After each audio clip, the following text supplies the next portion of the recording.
বর্তমানে উত্তাল বাংলাদেশ। কার্যত মুর্শিদাবাদ জেলার বিভিন্ন সীমান্তবর্তী এলাকায় কড়া নজরদারি ও নিরাপত্তার বলয় চতুর্দিক মুড়ে ফেলা হয়েছে। বুধবারেও কড়াকড়ি নিরাপত্তা বলয় মুড়ে ফেলা হয়েছে বিএসএফ এর পক্ষ থেকে। মুর্শিদাবাদের জলঙ্গি সীমান্তের ফরাজিপাড়া, জলঙ্গি পদ্মা নদীর ধার দুই এলাকাতেই বিএসএফ এর পক্ষ থেকে ট্রলারে করে চলছে একদিকে টহলদারি, অন্যদিকে কোনো অপ্রীতিকর ঘটনা যেন বাংলাদেশে না ঘটে। সেই কারণেই প্রত্যেক দিনের তুলনায় সোমবার বিকেল থেকে বিএসএফ এর নিরাপত্তাও বাড়ানো হয়েছে বলে বিএসএফ সূত্রের খবর। তবে স্থানীয় মানুষের দাবি, সুষ্ঠুভাবেই চলছে সাধারণ মানুষের কাজকর্ম।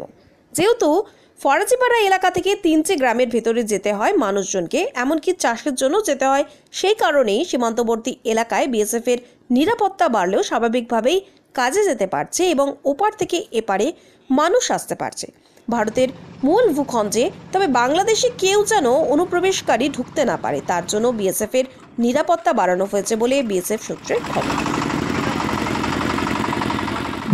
এখানে অ্যাকচুয়ালি সেরকম কোনো উত্তাল পরিবেশ নেই, যেটা ভাবা যাচ্ছে সেরকম কিছু না। এখন পর্যন্ত কোনো ইনসিডেন্ট এখানে ঘটেনি বা ওখানকার কোনো লোক এদিক দিয়ে আসার চেষ্টা করেনি, সেরকম কোনো পরিস্থিতি না।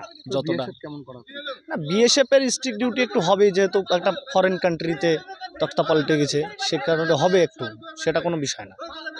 কাজে যেতে পারছে, হ্যাঁ, চাষিদের কোনো সমস্যা নেই, কিন্তু বিএসএফ এর হ্যাঁ ডিউটিটা একটু স্ট্রিক্ট হবে, কারণ একটা পরবর্তী প্রতিবেশী একটা বন্ধুত্বপূর্ণ রাষ্ট্র, সেখানে সেখানে একটা তার কাটাও নেই। হ্যাঁ তার কাটি দিয়ে না, এখানে তার কাটা নেই, এখানে বন্ধুত্বপূর্ণ বর্ডার আছে।